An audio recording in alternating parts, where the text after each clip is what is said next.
All right. I'm filling in for Cindy. She's feeling a little under the weather, so we're going to be rolling with Tyler and I this week. If she feels a little bit better, she said she might try and jump on at the tail end of this call. So you might get to see her for just a second. But this week is our systems and procedures, and we're going to talk about financials. So this is what I do all day, every day, is pouring through financial reports and going over agendas and getting our PM in line with our business plan. So we typically get our financials anywhere between the 15th and the 20th of the month is when we typically get our financials in. We like them early because it gives us more time to work on them before we have, end of month reporting that we send to our GPs, or every quarter we do an investor call with our investors. And so the sooner we can get all that information in, the better for us to put our presentations together and all that kind of stuff. Um, but typically, your property management company is going to send you an ownership packet as part of your monthly financials. And depending on the property management company is going to depend on, and their software, as depending on how that's presented. Sometimes it's a big PDF. Sometimes it's a bunch of individual Excel files. Sometimes it's a big bulk combined Excel file with a bunch of different tabs. So there's a lot of different ways that it can be done. And really, the big thing that we're looking for with those financials is we want to have a T12. Um, we want to have the rent roll. Um, we would like to see a lot of times with those, we want to have a GL because we'll talk about that, but we want to go through the GL. Um, a lot of RPMs will provide us with a variance report, which sometimes it's just a variance and it's just showing you what the variance is. Sometimes there's a narrative. You'll hear that, a narrative that comes along with it that explains why there's a variance. Those are nice. It's pretty rare that we have a PM that actually sends a narrative. And we're going to talk about that when we talk about the financials and kind of what comes in with those. Um, and then a lot of times you're going to get a lot of extra information on top of that. So they'll send you their bank statements. They're going to send you their check run. There's a lot of different stuff that's going to come over with that. Um, so sometimes, like I said, it's a big packet. There's a narrative involved. We have one PM that sends us, we get a PDF that is usually about 60 pages long. It has the narrative at the front. It's got a bunch of documentation with it. And then I have ones that just send over a bunch of Excel files.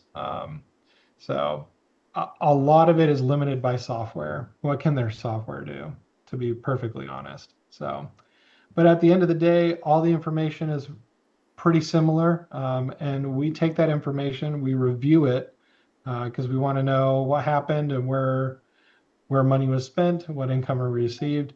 And the big way that we have been able to do that is with our scorecard. Um, so I don't know how much of the scorecard has been talked about on these calls, but it is a tool that we uh, had a kind of primitive version of it.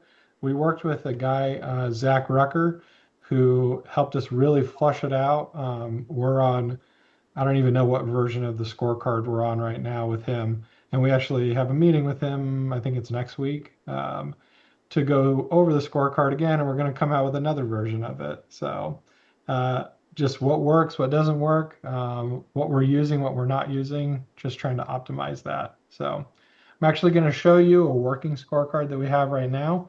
Um, I put my screen down so you're not going to see any identifying information on the property, but we are going to go through some of the numbers and kind of what that looks like and how we are using this information to understand where we are with our business plan and with our property. So let me get this pulled up. All right. Can everybody see this or do I need to zoom in a little bit? Would that be helpful? We're good. Okay. So our scorecard, we kind of have it broken down into three kind of sections here on the main scorecard. So this first section here, this underwriting PM budget, so this is our budgets that we have set for ourselves. So the underwriting is from our underwriting. This property right now, if you look up here, we're on year 5 of this property. So we would go to the underwriting, find our year 5 pro forma, and then we'd plug these numbers in. Um, so your numbers are probably pretty similar when you start out, year 1, year 2. As you head down the road, there might be a lot of changes you didn't see, or maybe you're right on the money. But that we want it in there just so we understand where we are with our underwriting. So, and then the other thing that we have is that PM budget. So this is our annual budget that we work with our property management company, usually during Q4. This gets entered in. So this is their budget for this 2025 calendar year. Um, so that's kind of our first section is our budgets. Our second section here is our annualization, and we'll talk about this a little bit when we are going through the numbers, but this is taking our current spend, projecting in an annualized trend, and showing us where we are. Are we within budget? Are we out of budget? And where's that variance coming from? Um, and then this here is our actuals. So this is our actual financials from the PMs. This comes from the T12. So this is how much money we received, how much we had in expenses, and what we had in our non operating funds. So like our CapEx and all that. So if you look here, so this is our first section here is our income. So we're going to plug all of our income numbers in. Um, And then over here on this right side, this is the goal. So this is our underwriting goal, our property management goal. So we can kind of take a quick look and see where are we on our monthly income, our monthly expenses. Are we within budget? Are we outside of our budget? Um, so you can see here, it's broken down by a bunch of different categories. We have our total income. So we are exceeding our total income, rental income.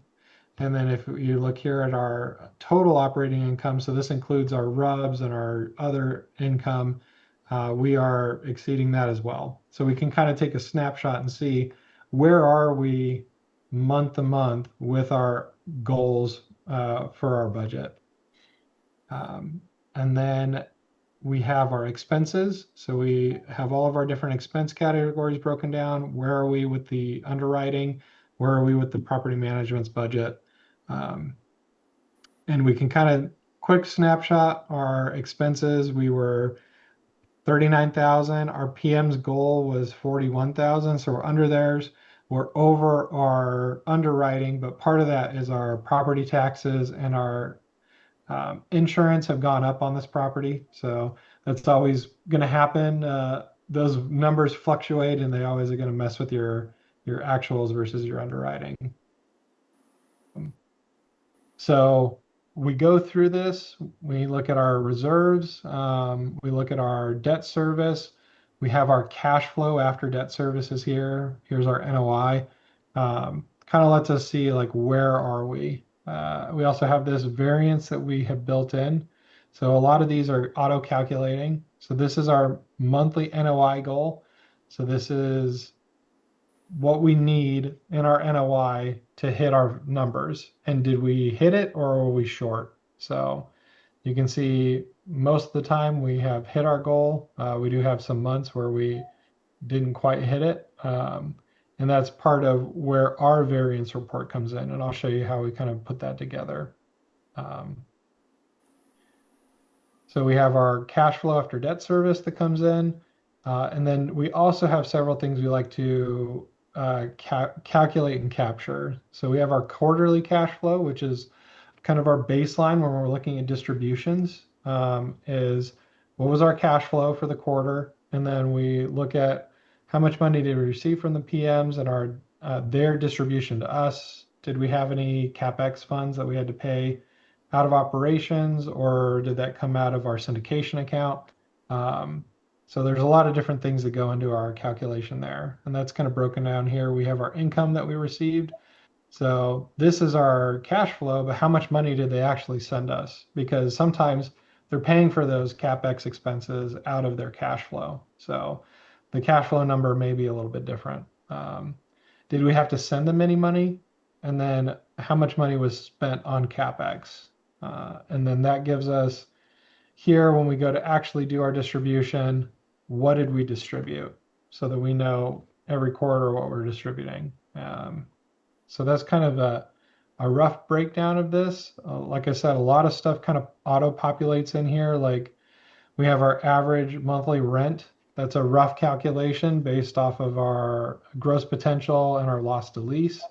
Our vacancy, our economic vacancy, that's calculated again off of what's our gross potential, what was our scheduled rents, what did we have in vacancy and loss to lease. So we can get some quick snapshots. These are not by any means like ultimate numbers, because there's a lot more nuance that goes into that, but we can get a quick picture of where we are with our economic occupancy, with our average monthly rents. So it's a great way to get a quick snapshot of where we are.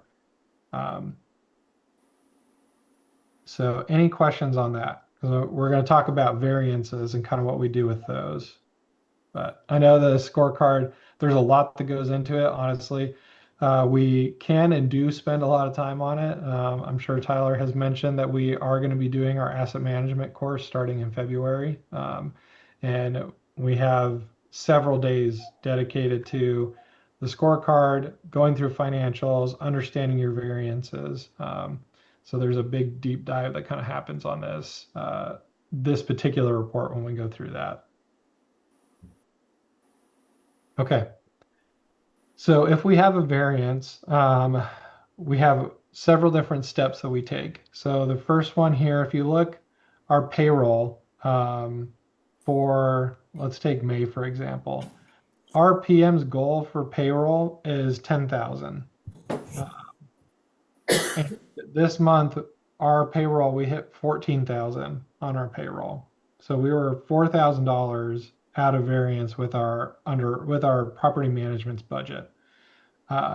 So we always go through, when we find the variances, we'll go in and leave a comment as to what the variance is. And then a lot of times we'll try and go to the GL, see if we can figure out what it is, especially on things like maybe utilities or with like contract services or something. Maybe we had our trash bill, they missed a month and they posted 3 trash payments instead of 2. Or for utilities, maybe we had some sort of credit that came in the month before, and then we got hit with this like a half a month's extra bill on the following billing.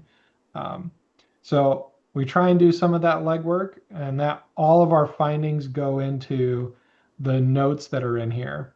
So if we do find something, we're going to notate it, and then we're going to go back to the PM and we're going to tell them, hey, your payroll was 4,000 over budget.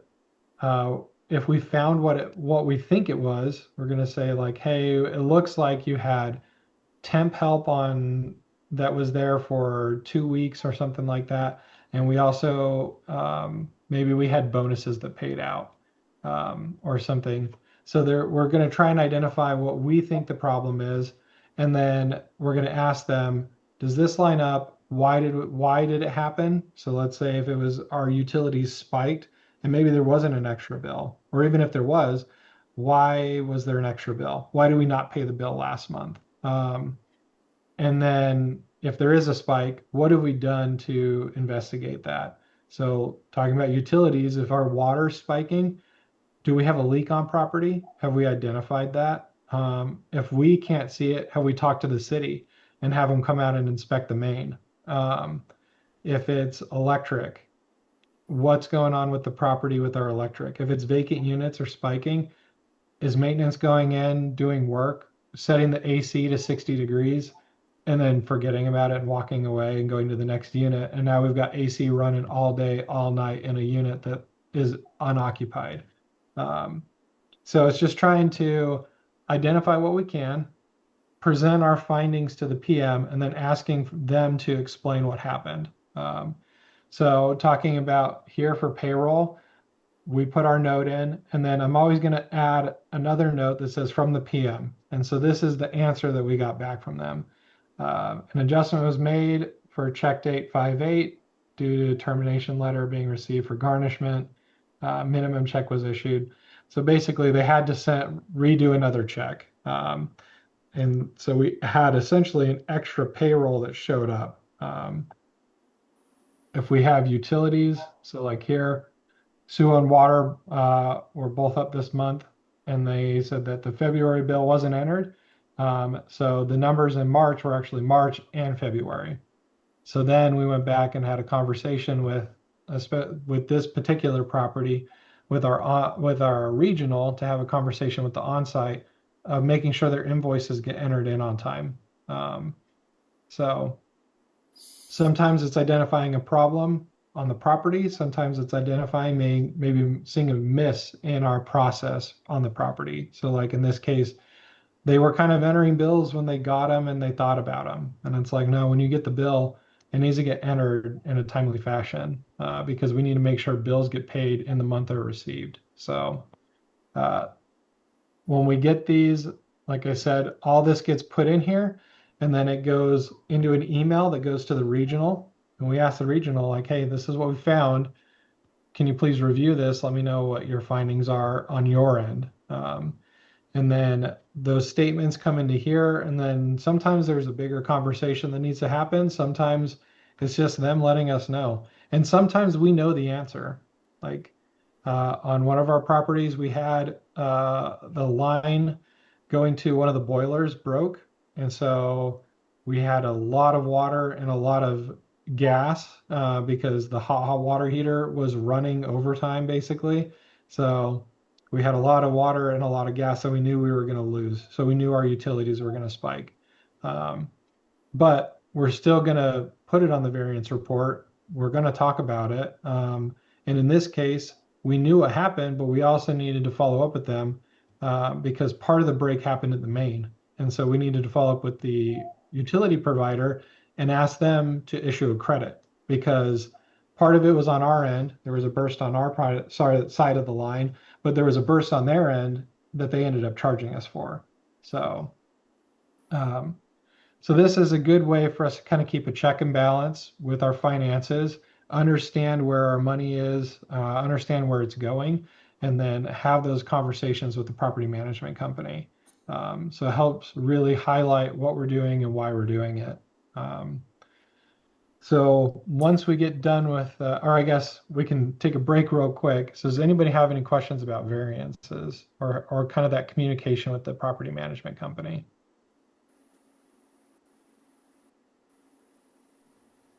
I have a question. Okay. Is it the platform, the one that you're showing us, is a platform that you guys use for the asset manager or property management company use this, or I don't know what kind of platform it is. So this is a Google Sheet. We also have an Excel version of it. So it's not a platform per se. And this was developed in partnership with another syndicator. His name is Zach Rucker. And so we are taking the information from the property management company and we're plugging it into our sheet. And then it has formulas and everything written in to kind of flow over and give us more information and go through like our annualization and our goals and all that kind of stuff. So is it for the specific property for this all the data, all the numbers in this spreadsheet is all for a specific property? yeah, so we have a scorecard for every property that we have. So, Okay. and we do a new one every year. So This is our year 5 scorecard for this property. This is our 2025 scorecard. We have one for 24, 23, all the way back. So Okay, so for one property or yeah, for one property. okay, got it. Thank you. Yep. So I just have two things real quick. First one, Lord, we got about 4 minutes before we need to close out. The other one is Lorick used the term called GL. So GL is short for general ledger, and that's going to be basically any in or out monies gets recorded in the general ledger. And that's why if we're going to be looking for a variance, we're going to look in the general ledger because that's where all dollars flow through. So I just wanted to explain that because he said GL, and I'm not 100% sure how many people knew that one. So Sorry, that's my accounting brain in autopilot. So yeah, so every line item that hits our accounts is accounted for on the general ledger. So income, expenses, all that, they get categorized, and every invoice is broken down on there. So all that information comes over. So our T12 is kind of a high level look at each of our different buckets, and the general ledger is a detailed look at each of those individual items. So Lorick, I have a question. yeah. Do you get, because I used to do budgets in my old jobs, and so is this like a cash or an accrual system? It depends on the property. Oh. Or I guess the property management company, I should say. So we have all but one of our property management companies runs on an accrual. We have one that runs on cash. So financials for cash are a little bit difficult, just because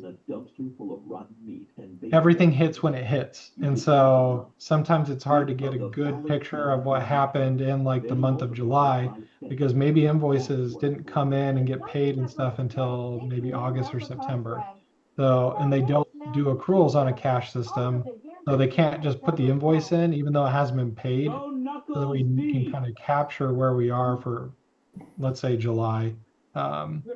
So there's blessings and curses when it comes to cash and accrual basis. So like our own books that we run for the company, we run it all cash.